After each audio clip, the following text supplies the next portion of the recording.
வணக்கம் நேயர்களே, நான் உங்கள் ஆஸ்ட்ரோ பூர்ணா, எண் கணித ஜோதிடம் மற்றும் ஆன்மீக பரிகார ஆராய்ச்சியாளர். இன்னைக்கு நாம இந்த பதிவில் ஒரு சிறப்பு பதிவாக மிதுன ராசி அன்பர்களுக்கு குரு பகவான் அடுத்த 55 நாட்கள், அதாவது பிப்ரவரி மாதம் 16ஆம் தேதியிலிருந்து ஏப்ரல் மாதம் 13ஆம் தேதி வரை அடுத்த ஒரு 55 நாட்களுக்கு மேஷ ராசியில் தனித்த குருவாக செயல்பட போகிறார். கடைசி அவர் ஏப்ரல் 30ஆம் தேதி மேஷ ராசியிலிருந்து ரிஷபராசிக்கு பெயர்ச்சியாக போகிறார். இந்த மேஷ ராசியில தனித்த குருவாக செயல்படும் போது இந்த மிதுன ராசி அன்பர்களுக்கு எந்த மாதிரியான பலனை கொடுக்க போறாருன்றத நம்ம இந்த பதிவுல தெளிவா பார்க்க போறோம். அதற்கு முன்னாடி நீங்க இந்த சேனலை சப்ஸ்கிரைப் பண்ணல, நாங்க இப்பதான் பார்க்குறோம் உங்களை அப்படின்னு நினைச்சீங்கன்னா சப்ஸ்கிரைப் பண்ணிக்கோங்க. அதுக்கடுத்து பெல் பட்டனில் ஆல் ஆப்ஷன் சூஸ் பண்ணிக்கோங்க. ஆல் ஆப்ஷன் சூஸ் பண்ணாதான் என்னுடைய அடுத்தடுத்த பதிவுகள் ஒவ்வொரு ராசிக்கும் நான் உங்களுக்கு ஒவ்வொரு பதிவு போட்டுட்ருப்பேன். அதில் அந்த ஒவ்வொரு பதிவுலையும் கிரக கோச்சாரங்கள் படி பலன்கள் வந்துக்கிட்டே இருக்கும். இந்த நேரத்தில் இந்த கிரக கோச்சாரம் நடக்க போகுது, அடுத்து பார்த்திங்கன்னா பயிற்சி நடக்க போகுது, உங்களுக்கு இந்த கிரகம் இந்த இடத்துல இருக்கிறதுனால இந்த ராசி அன்பர்களுக்கு இந்த மாதிரியான பலன் இருக்க போகுதுன்றதை நம்ம ஒவ்வொரு பதிவு சொல்லிட்டு இருக்கிறோம்.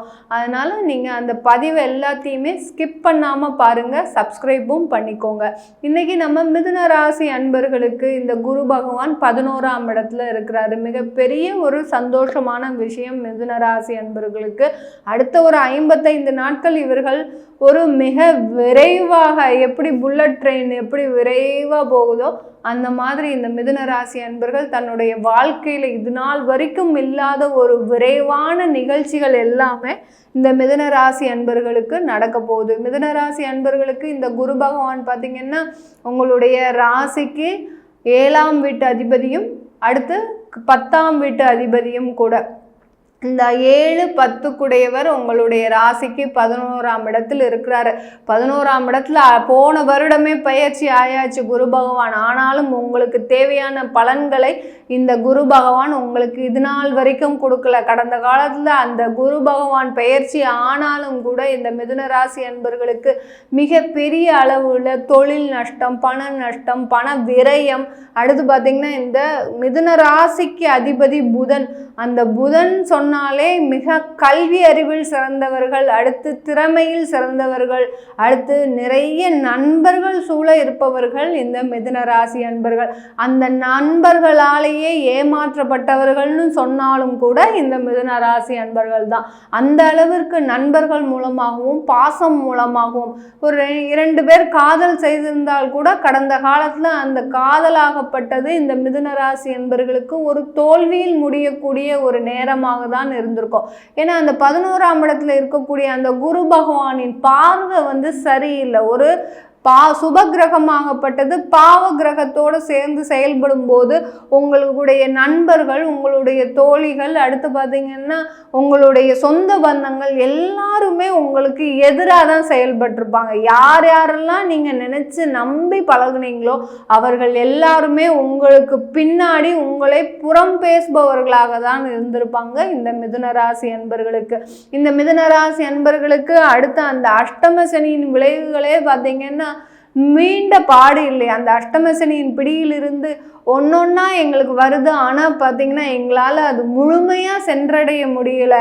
எங்களுடைய வாழ்க்கையில் ஏதோ ஒரு தடைகள் இருந்துக்கிட்டே இருக்குது. அடுத்தடுத்து பிரச்சனைகள் தான் வருதே ஒழிய எங்களுக்கு நாங்கள் எந்திரிச்சு வாழ்ந்தோம், இந்த சமுதாயத்தில் ஒரு நல்ல ஒரு சொசைட்டியில் நாங்களும் இருக்கிறோம் அப்படின்னு சொல்கிற அளவிற்கு இந்த மிதுன ராசி அன்பர்களுக்கு மிகப்பெரிய ஒரு விஷயங்கள் கடந்த காலத்தில் நடந்திருக்குதா அப்படின்னு பார்த்தோம்னா இல்லவே இல்லை.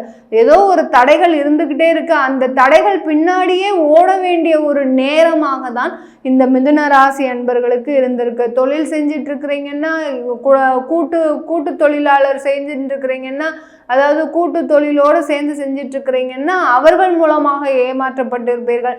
ஒரு ஏற்றுமதி தொழில் செஞ்சிட்டு இருக்கிறீங்கன்னா, ஏற்றுமதி பிஸ்னஸில் பார்த்தீங்கன்னா எக்ஸ்போர்ட் பிஸ்னஸில் தேவையான அளவுக்கு உங்களுக்கு அதில் எக்ஸ்போர்ட் இருந்திருக்காது. யாரை நம்பி நீங்கள் எக்ஸ்போர்ட் பண்ணலாம்னு நினச்சி செஞ்சுருக்கிறீங்களோ அவங்களே பார்த்திங்கன்னா ஆர்டர் கொடுத்து கடைசி உங்களுக்கு கேன்சல் பண்ணியிருப்பாங்க. அந்த கேன்சல் மூலமாக நீங்கள் பட்ட ஒரு பொருள் நஷ்டம் பார்த்திங்கன்னா மிகப்பெரிய அளவில் இருக்கும். அதுலேயே பார்த்திங்கன்னா கிட்டத்தட்ட உங்களுக்கு 10 லட்சம் ரூபாய் செலவு இருந்திருக்கும். அது எப்படி நீங்கள் ஈடுகட்ட போகிறீங்க? ஏன்னா அவர்களை நம்பி நம்ம அந்த ஒரு பொருளை வாங்கிட்டோம், அதை உள்ளூர்லேயும் விலை போக முடியாது.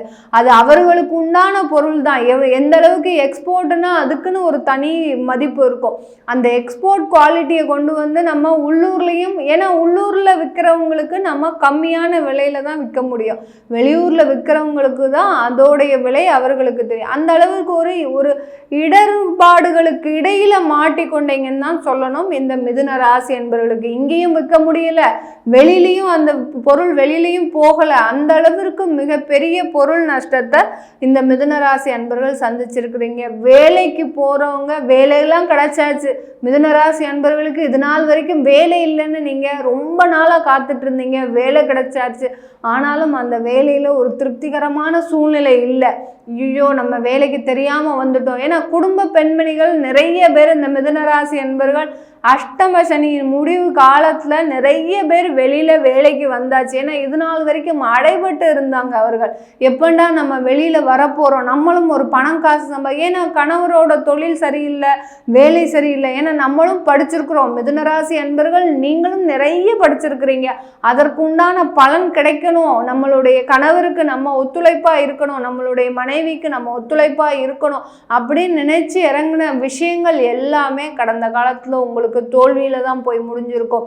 அந்த வேலையிலையும் நிறைய இடர்பாடுகள், குழந்தைகளை பிரிந்து செயல்பட வேண்டிய நிலைமைகள், இப்படி பல விஷயத்துல உங்களுக்கு கிடைத்தும் கூட ஒரு திருப்திகரமான சூழ்நிலையை உங்களால் அனுபவிக்க முடியாத நிலைமையாக தான் இந்த மிதுன ராசி அன்பர்களுக்கு இருந்திருக்கு கடந்த காலத்துல. இது எல்லாமே மாறக்கூடிய சூழ்நிலையாக தான். ஏன்னா 10ஆம் வீட்டு அதிபதி 11ல இருக்கிறாரு, தனித்து செயல்பட போறாரு. 7ஆம் வீட்டு அதிபதி களத்திர ஸ்தானாதிபதியும் 11ல இருக்கிறாரு. களத்திர ஸ்தானாதிபதி 11ல இருக்கும்போது இந்த காலகட்டம் மனைவியின் மூலமாக, கணவரின் மூலமாக உங்களுக்கு மகிழ்ச்சிகரமான செய்தி இருக்கும். ஆனாலும் சில பேருக்கு ஒரு சில கசப்பான ஒரு உறவுகளை தரக்கூடிய ஒரு நேரமாக இருக்கும் மிதுன ராசி அன்பர்களுக்கு. அதனால இந்த மிதுன ராசி அன்பர்கள் இந்த காலகட்டத்தில் வெளியில யார் கூடயாவது பழகுறீங்கன்னா, பெண்களாக இருந்தாலும் சரி, ஆண்களாக இருந்தாலும் சரி, வெளியில யார் கூடயாவது பழகும்போது மிக கவனமோடு செயல்பட வேண்டும். நீங்க நல்ல விதமாக தான் பழகியிருப்பீங்க, ஆனால் உங்களுடைய பின்னாடி புறம் பேசுபவர்கள் தவறான செய்தியை சேகரிக்கின்ற ஒரு நபர்களாக தான் இருப்பார்கள். இவர்களை பற்றி, உங்களை பற்றி தவறான செய்தியை, அவதூறு செய்தியை பரப்பும் நபர்களாக தான் இருப்பார்கள் இந்த மிதுன ராசி அன்பர்களுக்கு. அதனால மிக பெரிய அளவில் நீங்கள் கவனமாக செயல்பட. ஏன்னா களத்திர ஸ்தானாதிபதி 11ல இருக்கும்போது தேவையில்லாத தொடர்புகள் வருவதற்கு இந்த காலகட்டம் ஒரு காலகட்டமாக இருக்கும். அதிலிருந்து தவிர்க்கக்கூடிய ஒரு நபர்களாக தான் இருக்க வேண்டும். தேவையில்லாத வம்பு வழக்குகளை போகக்கூடிய நேரமாகவும் இருக்கும்.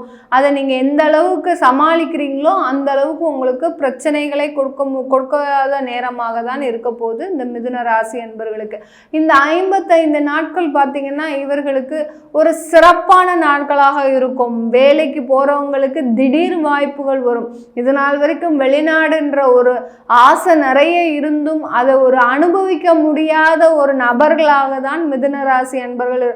நான் நிறைய படிச்சிருக்கேன், ஆனாலும் எனக்கெல்லாம் வெளிநாடு வேலை கிடைக்குமா, நான் அங்கே போவேனா, இல்லை நான் நிறைய சம்பாதிப்பேனா. இப்போ எல்லாருமே எதிர்பார்க்கறது என்னது? வருமானம் நிறைய வரணும். எதற்காக கஷ்டப்படுறோம்? ஒருவேளை சாப்பாட்டுக்காகவும் அந்த ஒரு சுகமாக வாழ்வதற்காகவும் தான் எல்லாருமே அந்த கர்மாவை அனுபவிச்சுட்டு இருக்கிறோம். அது எல்லாமே கிடைக்குமா அப்படின்னு பார்த்தீங்கன்னா மிதுன ராசி என்பவர்களுக்கு நீங்கள் நினைத்தது எல்லாமே கண்டிப்பாக நடக்கக்கூடிய ஒரு நேரமாக தான் இருக்கும். உங்களுடைய ஒவ்வொரு அடியும் பார்த்தீங்கன்னா வெற்றியை தரக்கூடிய ஒரு ஏணிப்படியாக தான் இருக்கும். ஒவ்வொரு செயலிலும் இருக்கக்கூடிய தடைகள் விலகி, அடுத்து பார்த்தீங்கன்னா குழந்தை பாக்கியம் கிடைப்பதற்கும், திருமணம் ஆகாதவர்களுக்கு இந்த காலகட்டத்தில் திருமணம் நடைபெறுவதற்கும், ஏன்னா களத்திர ஸ்தானாதிபதி 11ல இருக்கிறதுனால திருமணம் நடைபெறுவதற்கும் ஒரு சாதகமான காலகட்டமாக இருக்க போகுது மிதுன ராசி என்பவர்களுக்கு. இது எல்லாமே நம்ம பொதுவாக மிதுன ராசி அன்பர்களுக்கு பொதுவான பலனை சொல்லியிருக்கிறோம். இது அவங்கவுங்க ஜாதகப்படியும் தசாபுத்திப்படியும் பலன்கள் மாறுபடும். அதை பார்க்கணுன்னு விருப்பப்பட்டீங்கன்னா கீழே இருக்கிற நம்பருக்கு வாட்ஸ்அப்பில் அப்பாயின்மெண்ட் வாங்கிக்கிட்டு நீங்கள் என்கிட்ட கன்சல்ட் பண்ணிக்கலாம். உங்களிடமிருந்து விடைபெறுவது உங்கள் ஆஸ்ட்ரோ பூர்ணா. நன்றி, வணக்கம்.